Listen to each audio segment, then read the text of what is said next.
Hi everybody, I'm Emily. The channel is One at a Time. Today I am answering a tag. Thank you Katie at So Old Fashioned and Viv at Stitches and Seams for tagging me for the 5 questions, 1 take tag. Lisa over at And So On started this tag and it has spread like wildfire. She has only been vlogging for a month and she is so fun to watch. You guys should check it out. I don't know, I guess all the seamstresses on YouTube really have been great. It's a wonderful, open, and friendly community to be a part of. So let's get started. 5 questions, 1 take. So I'm going to be referring to my notes of what the questions are. The first one is, if you were given a paid sabbatical to spend a year living anywhere in the world, where would it be and why? So the first place that came to my mind was Guatemala. I have visited the country twice and spent about a week each time there, and it is beautiful and the people are wonderful, and there is more that country that I want to explore, and I would love to be there for a year where I really have to learn the language because I don't speak Spanish. My husband does fluently, and so I rely on him a lot. So it would be fun to spend a year there and get to explore all the places that are still on my list that we haven't seen, and get to really immerse myself in the culture and the language. The second question is, who was your favorite teacher growing up and how did they influence you? Well, the first person that came to my mind was an English teacher I had in high school. She was great and she was really encouraging. She really made me work hard. English, writing, papers, especially fiction, had always been very easy for me, and she made me work at it, which was good.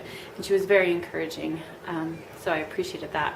And the second was a college professor, and it wasn't the subject that he taught, it was his last lecture that he gave that really has stayed with me throughout my life. I am in my mid-40s, and so it has been over 20 years ago, and I still remember the advice he gave us as he was leaving to retire and be a millionaire, and things that he shared with us in that business class. I really have used those things he taught in that last hour-and-a-half class the rest of my life, and I really appreciated it.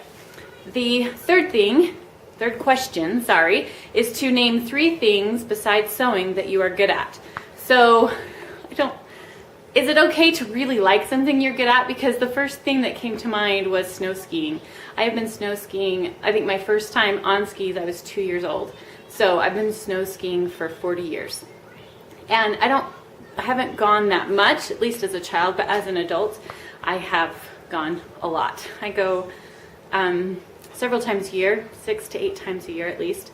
So it is something that I thoroughly enjoy and I am pretty good at. So I am looking at ways to actually challenge myself more to get better, because I still have plenty of room for improvement, but it's something that I love it.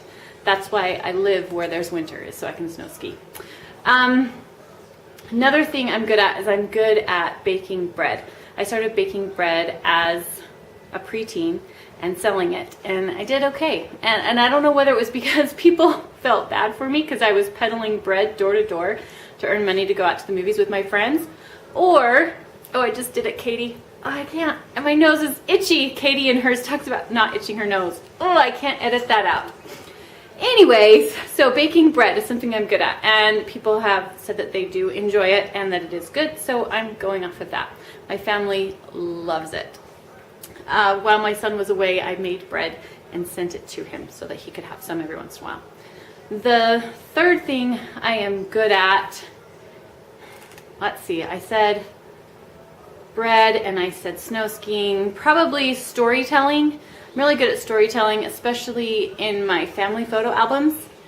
I make albums of every year of our family, and I tell the story about the funny things the kids do and say, and I really enjoy that, and my husband comments a lot about how much he enjoys it and that I do good about keeping track of that. So that's probably the third thing that I'm good at. Number 4 is, do you cook? What meal or recipe are you most known for? And if you don't cook, what meal or recipe do you most like to have made for you? I'm going to start at the end.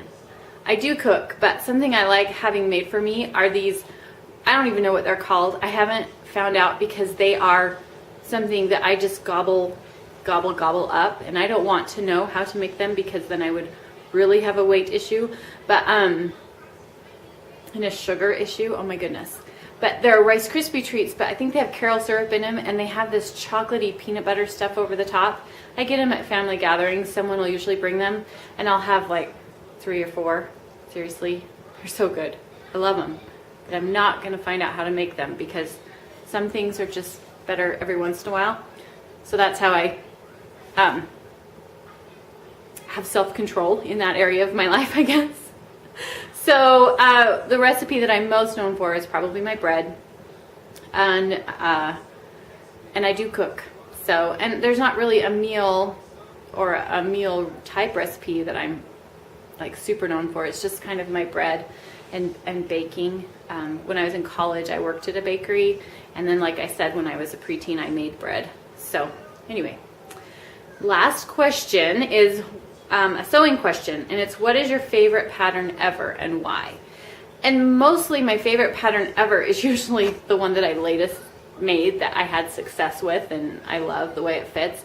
But I'm gonna pick one, and I'm not really a favorites person, so this is hard, but I'm gonna pick a Simplicity pattern 3786, which I've made twice successfully, and I am getting ready to make it again. Spoiler alert. Anyway, in a really pretty rayon, and so I'm really liking this pattern because it's a nice versatile top, and I've liked both versions I've made before, and now I'm going to make it in a fabric that it's really meant to be made in, so I'm really excited to see how that turns out. So that's the 5 questions, 1 take, and sorry I can't edit out all the so's and the ums and the tangents that I got off on, but I hope you were all doing well. Oh, I've got to tag some people. Let me tag some people. Sorry. Okay, so it has gone like wildfire, like I said, and so there aren't, I feel like either I don't know very many sewing channels on YouTube or there just aren't many left. So I like to think there's not many left. I want to tag the channel So Fun, and her name is Amy, and she hasn't done a video for a long time, so I don't know if she'll respond to this or not.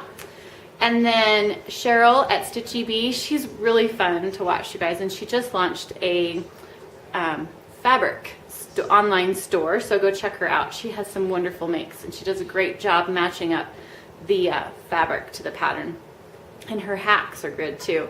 And then Suzanna at Suzanna Forsythe, she is a riot. I really like watching her channel too, so go and check her out. And then Tina at Simply in Stitches is another channel that's just really fun to watch, so you guys go and check those out. And anyway, thanks for watching my rambling and my 5 questions 1 take tag. Till next time, I hope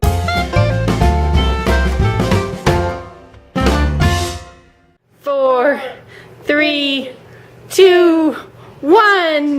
Blast off! What? Yay! It's watering. It's watering. Yay. I worked. It worked. It's watering. You can see Yay, that water dripping. It worked. Now this truck looks like an actual dirty truck. For the forest. Yay!